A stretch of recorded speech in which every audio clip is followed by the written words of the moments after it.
Alors, qu'est-ce qui m'a poussé à réaliser un bilan carbone?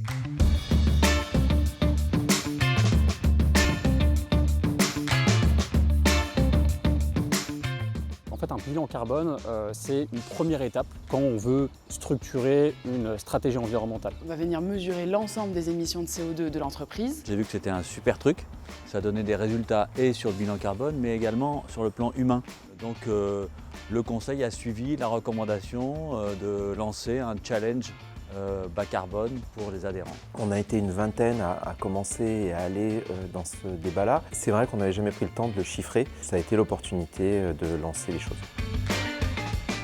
Il y a une sensibilisation sur effectivement l'énergie qui a beaucoup étonné, surpris et appris à tout le monde, y compris moi-même. Malheureusement, le bilan carbone de la petite boîte, 29,7 tonnes de CO2.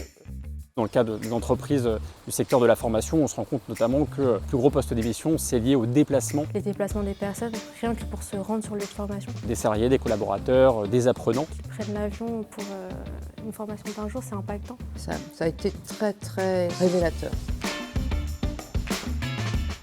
À la Fondation, pour nous, c'est vraiment important de sensibiliser et d'agir. Donc l'après-bilan carbone, ce sera une trentaine d'actions qui vont être mises en place. C'est un travail en interne pour réussir à réduire l'impact qu'on peut avoir. Au sein de la fédération, l'intention c'est que globalement, collectivement, ça représente quelque chose.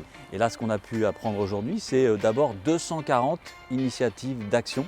L'effet escompté de ces 240 actions, c'est un allègement de 800 tonnes de carbone au bout d'un an. Ça a été un moment fédérateur et qui était donné par quelqu'un d'autre que le dirigeant de l'entreprise. L'expérience est hyper enrichissante. Il suffit de peu de temps pour comprendre les enjeux, énergie, climat, et comprendre que il faut avancer vite. Allez-y parce qu'on peut faire quelque chose et il y a beaucoup d'espoir derrière.